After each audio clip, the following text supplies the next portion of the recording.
Deuteronômio, capítulo 1. Introdução ao primeiro discurso de Moisés. Estas são as palavras que Moisés disse a todo o povo de Israel quando estavam no deserto, a leste do rio Jordão, acampados no vale do Jordão, perto de Zufi, entre Parã de um lado e Tofel, Labã, Hazerote e Dizaabe do outro. Normalmente, são necessários apenas 11 dias para viajar do Monte Sinai até Cádiz Barneia pelo caminho do Monte Seir. No entanto, 40 anos depois da saída do Egito, no primeiro dia do 11º mês, Moisés se dirigiu aos israelitas e lhes transmitiu tudo que o Senhor lhe havia ordenado. Isso aconteceu depois que ele derrotou Seom, rei dos amorreus que vivia em Esbom, e em Edrei derrotou Og, o rei de Bazã, que vivia em Astarote. Enquanto estavam na terra de Moabe, a leste do Jordão, Moisés começou a lhes explicar as seguintes instruções. A ordem para deixar Horebe.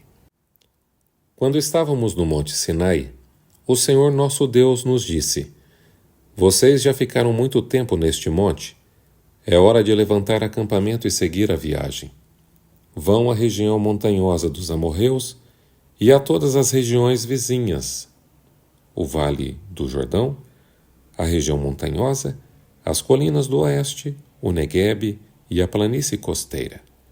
Vão à terra dos cananeus e ao Líbano e avancem até o grande rio Eufrates. Vejam, eu lhes dou toda esta terra. Entrem e tomem posse dela, pois é a terra que o Senhor jurou dar aos seus antepassados, Abraão, Isaque e Jacó, e a todos os seus descendentes. Moisés nomeia líderes de cada tribo. Moisés continuou, naquela ocasião, eu lhes disse: Vocês são um peso grande demais para eu carregar sozinho. O Senhor seu Deus aumentou sua população e os tornou tão numerosos quanto as estrelas do céu. Que o Senhor, o Deus de seus antepassados, os multiplique em 1000 vezes mais e os abençoe como Ele prometeu. Mas vocês são um peso grande demais para mim. Como poderei lidar com todos os seus problemas e conflitos? Escolham alguns homens respeitados e de cada tribo, conhecidos por sua sabedoria e entendimento, e eu os designarei para serem seus líderes. Então vocês responderam: Seu plano é bom.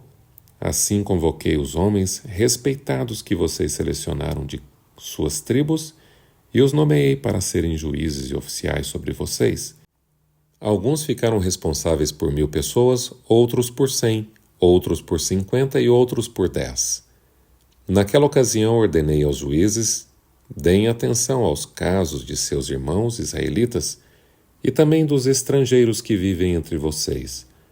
Sejam completamente justos em todas as suas decisões e imparciais em seus julgamentos.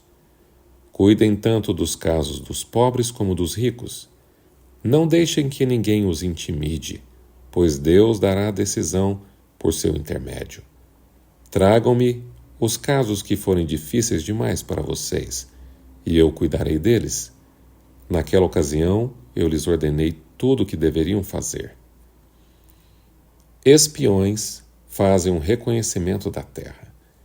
Em seguida, conforme o Senhor nosso Deus ordenou, partimos do Monte Sinai e atravessamos o deserto imenso e assustador, como vocês lembram, e nos dirigimos à região montanhosa dos amorreus. Quando chegamos a Cádiz Barneia, eu lhes disse: Vocês chegaram à região montanhosa dos amorreus que o Senhor nosso Deus nos dá. Vejam, o Senhor seu Deus colocou a terra diante de vocês. Vão e tomem posse dela conforme o Senhor, o Deus de seus antepassados, lhes prometeu. Não tenham medo, nem desanimem. Então todos vocês vieram e me disseram: Primeiro enviemos espiões para que façam um reconhecimento da terra para nós. Eles recomendarão o melhor caminho, indicarão em quais cidades devemos entrar. A ideia me pareceu boa, por isso escolhi 12 espiões, um de cada tribo.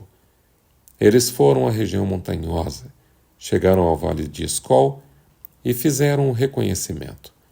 Pegaram alguns dos frutos da região e os trouxeram para nós. Então relataram: a terra que o Senhor nosso Deus nos dá é, de fato, uma terra boa. A rebelião de Israel contra o Senhor. Contudo, vocês se rebelaram contra a ordem do Senhor, seu Deus, e se recusaram a entrar. Queixaram-se dentro de suas tendas e disseram: com certeza o Senhor nos odeia, por isso nos trouxe do Egito, a fim de nos entregar nas mãos dos amorreus para sermos exterminados. Para onde podemos ir? Nossos irmãos nos desanimaram com seu relatório. Eles disseram: os habitantes da terra são mais altos e poderosos que nós, e suas cidades são grandes como muros que sobem até o céu. Vimos até os descendentes de Enaque. Eu lhes disse: não entrem em pânico, nem tenham medo deles. O Senhor seu Deus irá diante de vocês. Ele lutará em seu favor, conforme tudo que vocês o viram fazer no Egito. Também viram como o Senhor seu Deus cuidou de vocês ao longo do caminho. Enquanto viajavam pelo deserto como um pai cuida de seu filho, agora ele os trouxe a este lugar. No entanto, mesmo depois de tudo que ele fez, vocês se recusaram a confiar no Senhor seu Deus, que vai adiante de vocês buscando lugares para acamparem e guiando-os como uma coluna de fogo durante a noite e uma coluna de nuvem durante o dia. Quando o Senhor ouviu vocês se queixarem, ficou irado, e por isso fez um juramento: nenhum de vocês desta geração perversa viverá para ver a boa terra que eu jurei dar aos seus antepassados. A única exceção será Calebe, filho de Jefoné. Ele verá a terra, pois seguiu o Senhor em tudo. Darei a ele e a seus descendentes parte da terra que ele explorou durante sua missão de reconhecimento.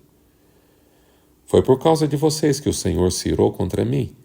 Ele me disse: você também não entrará na terra. Seu auxiliar Josué, filho de Nun, entrará na terra. Encoraje-o, pois ele conduzirá o povo quando Israel tomar posse dela. Darei a terra a seus filhos pequenos, às crianças que não sabem a diferença entre o certo e o errado. Vocês temiam que seus pequeninos fossem capturados, mas serão eles que tomarão posse da terra. Quanto a vocês, deem meia volta e retornem ao deserto, em direção ao Mar Vermelho. Então vocês admitiram: pecamos contra o Senhor. Agora subiremos e lutaremos pela terra, como o Senhor nosso Deus ordenou. Seus homens se armaram para a guerra, pensando que seria fácil atacar a região montanhosa. Mas o Senhor me encarregou de lhes dizer: não ataquem, pois não estou com vocês. Se forem por conta própria, serão derrotados por seus inimigos. Foi o que eu lhes disse, mas vocês não deram ouvidos. Em vez disso, rebelaram-se mais uma vez contra a ordem do Senhor e arrogantemente foram à região montanhosa para lutar. Os amorreus que viviam ali saíram e o atacaram como um enxame de abelhas. Eles os perseguiram e os massacraram ao longo de todo o caminho, desde Seir até Ormá. Então vocês voltaram e choraram diante do Senhor, mas o Senhor se recusou a ouvi-los. Por isso, ficaram em Cádiz por um longo tempo. Olá, seja muito bem-vindo a mais um Reavivados por Sua Palavra. Estamos hoje começando mais uma jornada. A jornada no 5º livro da Bíblia, Deuteronômio, capítulo 1. O livro de Deuteronômio se abre como uma memória viva. Moisés, já idoso, reúne o povo às margens do Jordão. Eles estão prestes a entrar na terra que Deus prometeu a seus pais, mas antes disso, o líder relembra o caminho percorrido. As palavras de Moisés são como uma ponte entre o passado e o futuro. Ele lembra que no Monte Sinai, Deus havia dito: vocês já ficaram tempos demais neste lugar. Levantem-se e partam. O Senhor não chamou Israel para se acomodar ao pé do monte, mas para avançar rumo à promessa. A fidelidade de Deus exigia movimento do povo. Moisés também recorda como estabeleceu líderes para ajudar a conduzir aquela imensa nação, Havia necessidade de justiça, sabedoria e responsabilidade. Mas nem mesmo a boa liderança conseguiu impedir a crise da incredulidade. Quando chegaram a Cades Barneia, às portas da terra prometida, o povo hesitou. Eles viram o fruto da terra, mas temeram os gigantes. O coração que deveria estar cheio de fé encheu-se de medo. Então veio o lamento àquela geração que não entraria em Canaã. O sonho foi adiado, não porque Deus falhou, mas porque o povo não confiou em Deus. Mesmo quando tentaram avançar sem a direção divina, foram derrotados. Essa lembrança narrada por Moisés ecoa para nós hoje. Quantas vezes permanecemos tempos demais em um monte? Quantas vezes deixamos o medo silenciar a fé? Deus já abriu diante de nós muitas promessas, mas é preciso confiar, avançar e obedecer. Não basta tentar pela força, nem recuar pelo medo. A vitória está em caminhar no tempo e na direção do Senhor, lado a lado com Ele. Deuteronômio 1 nos convida a olhar para trás sem esquecer das lições, mas também a olhar para frente, com confiança. Se Deus nos trouxe até aqui, Ele não nos abandonará agora. Talvez você esteja diante de um Jordão em sua vida, hesitando entre a promessa e o medo. A palavra hoje é clara. Avance com fé, porque o Senhor vai adiante de você. Não tenha medo, o Senhor é contigo. Vamos orar. Deus, nosso Pai, Tu és fiel em todas as Suas promessas. Perdoa-nos pelas vezes em que a incredulidade e o medo nos paralisaram. Dá-nos coragem para sair dos lugares que estamos estagnados e marchar rumo ao futuro que preparaste para nós. Ensina-nos a confiar e obedecer e a depender inteiramente da Tua presença. Que cada passo nosso seja guiado por Tua mão. Batiza-nos com Teu Santo Espírito. Derrame sobre nós a chuva serôdia.